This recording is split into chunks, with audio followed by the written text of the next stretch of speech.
Today, we're going to be discussing something everybody has to face all the time and may or may not know how to deal with it, and that's disillusionment. It seems to be coming up for me in a lot of the conversations I'm having with clients and friends and even family members in recent weeks. And I thought, well, since I'm hearing so much about it, maybe we should talk about it. Do you deal with clients and their disillusionment, Thom? the whole the whole world seems to be wanting something to happen and it's not. And it seems like everywhere in social media you see something that you want and then you can't grab it yourself. And it's distracting. And what Stacy and I have been able to realize is the world tends to not reflect back to you what you want, which is really what disillusioning is. Mm-hmm. I want something to be a certain way. I look out at, I think it's going to be a certain way, and then I try to do it, and it doesn't work out so well. And everybody's captured in that Yeah. guilt. I mean, I think you can look at disillusionment coming up in every area of your life where you're trying to achieve something, whether it's in your personal relationships or your vocation or your health, when you're trying to learn a skill, anywhere, this can come up. So how we react and respond to that condition of being disillusioned about how things are versus how we thought they were going to be, how we had anticipated they were going to be. It's almost like it's a statement of maturity because, yes, of course, the way things are really in life is not what you see on social media. It's not what you see on television.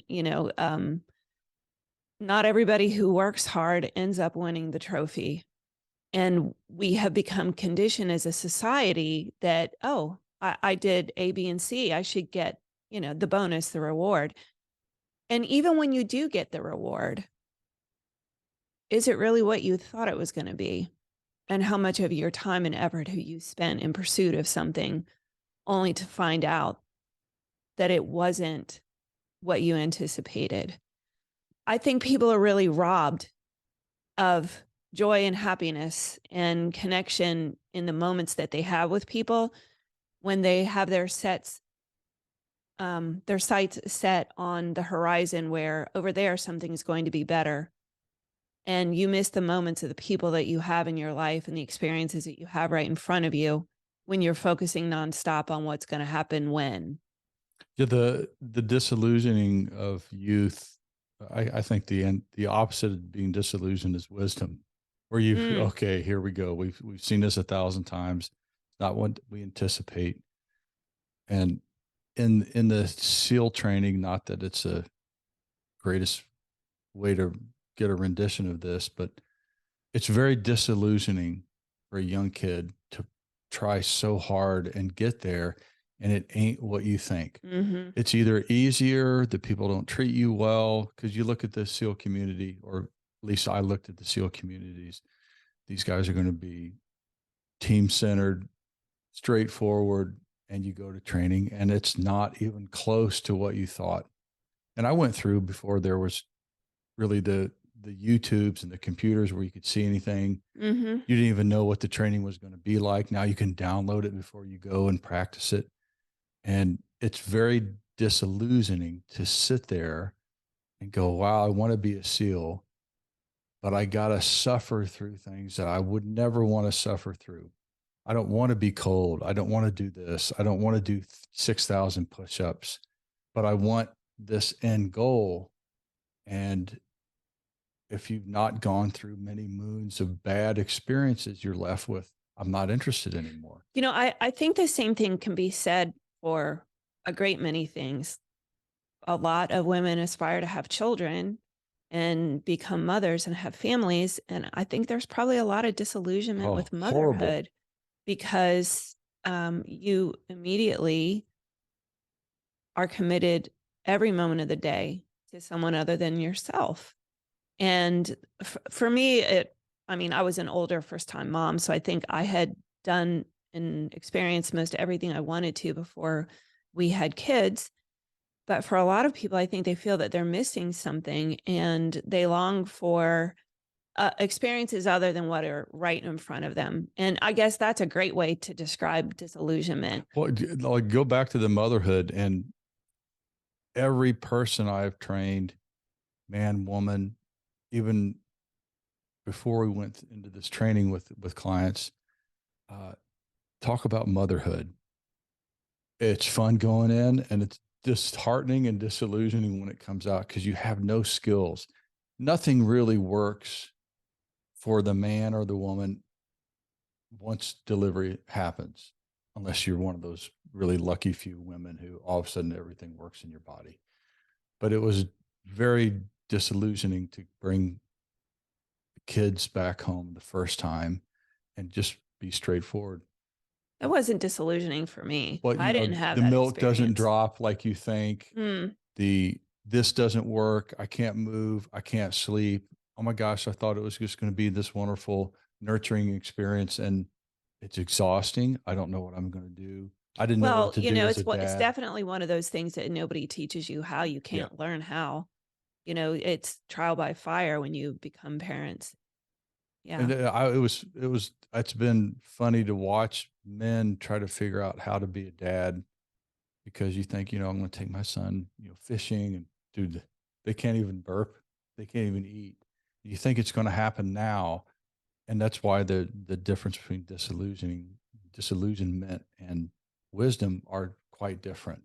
Yeah. Over time, you realize, man, if I just don't react so much to all these situations where I think it's going to be green and it's not, just play it out. Don't get disheartened. Don't get browbeaten by all the things that actually actually come up that shouldn't. Well, I think one of the other things I want to touch on when it comes to disillusionment is the work that I do with women. I have stated oftentimes that I really want to work with younger women so that I can save them mistakes that I have made, which are many, many, many. But the other side of that is I think that there are a lot of middle-aged women who have committed their lives to a certain sort of outcome. They had a picture of where things were going to be, and things didn't end up there. Things aren't there, and they're having to deal with another set of circumstances altogether. And I guess maybe that's why this has been coming up for me, because of some of the clients I've been working with.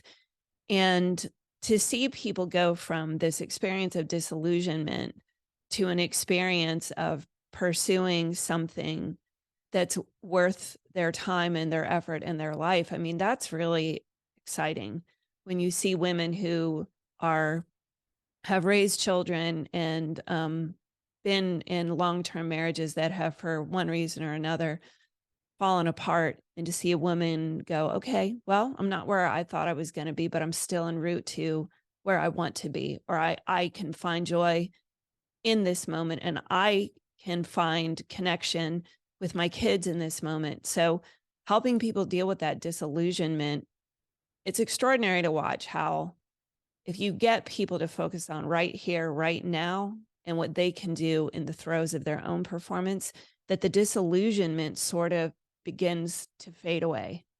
Well, I don't know if I've mastered the condition.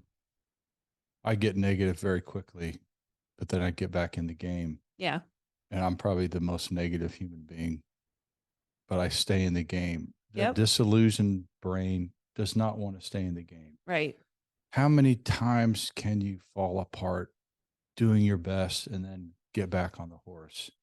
And that's what great, that's the opposite of disillusion, because disillusionment means I believe my own bullshit. I agree. Yep. And having tried Hell Week so many times, and then it doesn't work out. I think it's also the ultimate excuse to quit. It's not what I thought it was going to be. I'm out. Yep. Yeah. She's not the woman I thought I was going to get, and then I'm out, as Yeah. opposed to get back in the game, create some new context in which to operate from. And then it doesn't work out. Get back in the game, create another one. And then it all sort of goes along with this.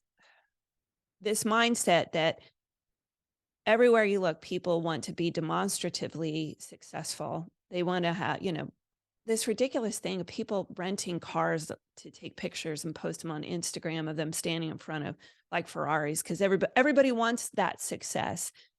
And people only see the successful person. They don't see every time that they failed and it fell apart and things were terrible and they didn't feel like it and they kept doing what they knew was going to eventually help them arrive at this level of success that they wanted. It's really the epitome of being disillusioned is looking at somebody in social media, thinking that they're successful. So I'm going to repeat and do what they do.